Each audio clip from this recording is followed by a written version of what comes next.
Here we are with my old friend, colleague, and Hall of Famer Steve Flink, and we are going to talk about some players who were supposed to become stars, big champions, and somehow they disappear. Rune, he was supposed to become same level of player of Sinner Alcaraz. Ruud, one step from becoming number one in the world, and they are not even in top 10. Yeah, no, they've each had difficult times for different reasons. Ruud has been injured a lot. We got to give him some credit, Ubaldo, because Ruud was in the final here against Alcaraz 3 years ago. He lost a 4-set final. He lost 2 French finals. One was to Rafa and the other was to Novak. So he's been in 3 Grand Slam finals. Holger Rune, who is trying to proclaim himself as a big 3, along with Sinner Alcaraz, is not a big 3 yet, not even close. And he still doesn't seem to know how to navigate best of 5 sets very well. Yeah, and they're young. We were expecting them, especially Rune, to make progress. Yeah. Because Rune won a Master 1000 already almost 3 years ago. And he beat Djokovic in the finals. That was in Paris. That was a brilliant performance. It was about 3 years ago, right?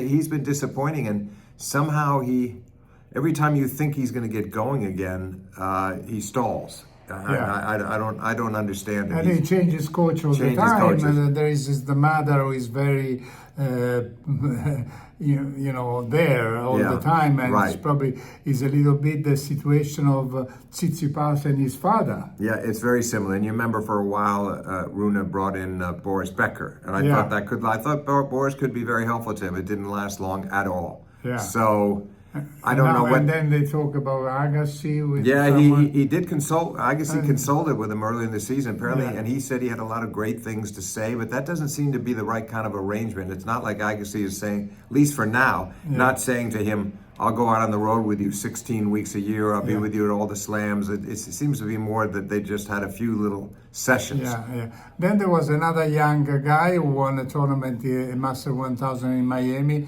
who is Mensik, and he lost to a French qualifier. And these 3 players we mentioned, they lost to players who are ranked less than, they are not top 100. Unbelievable. Think about Mensik, Ubaldo, in Miami. Not only did he beat Djokovic in the finals, he beat Fritz in a really hard-fought, tight semifinal, went down to the wire 3rd-set tiebreak, and early in the tournament he beat Jack Draper, who had just won Indian Wells. He beat all 3 of those guys convincingly, and we thought he might have one of the best serves in the game and that he was going to be a serious contender this year, and it has not panned out that way at all. So how do you explain it, Ubaldo? Well, it's very difficult. I think that it's very difficult to be serious in practice when you have to train and try to add every single day something to your, let's say, native talent. Talent is not enough. No. You have to work.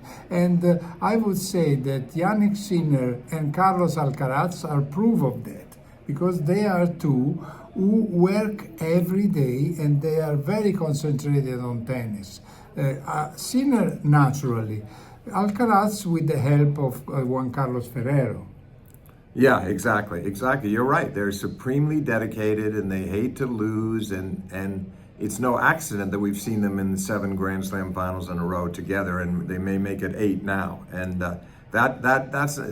is there some luck? Yes.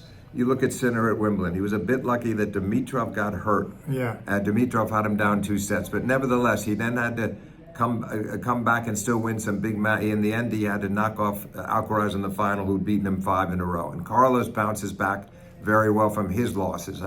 But these guys, Holger Rune and these other guys, are nowhere near those 2 now. And with Novak Djokovic having a limited time span in his career, I think this Alcaraz-Sinner dominance is going to continue, and we may not, I don't know what, my question is, will Rune at least establish a place, say 5 to 7 in the world and be consistent threat? He hasn't done that.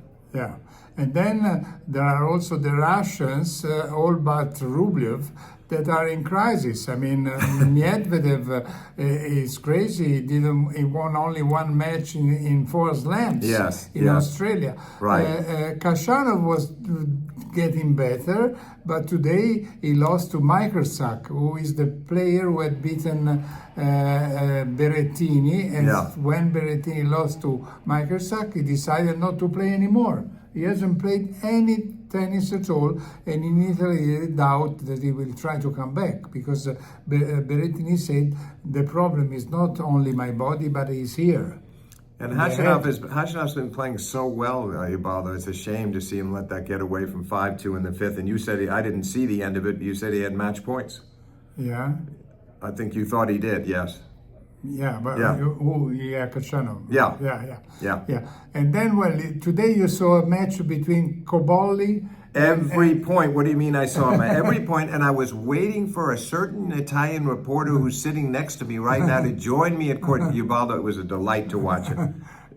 As you know, in court 17, the seats are in the first row. You're literally almost down on the court. Yeah. And to the level of play in that match from Cobolli and from Brooksby was extraordinarily high from beginning to end. Yeah. It ended, of course, in a 5th set tiebreak for Cobolli, who had served for the match with 2 match points earlier. He also was almost up 2 breaks in the 5th, and Brooksby fought all the way back and was 2 points from winning the match himself when he led 6-5 and Cobolli was serving. But Cobolli played that last super tiebreak, the match tiebreak, brilliantly and won the first 4 points and took it 10 points to 3.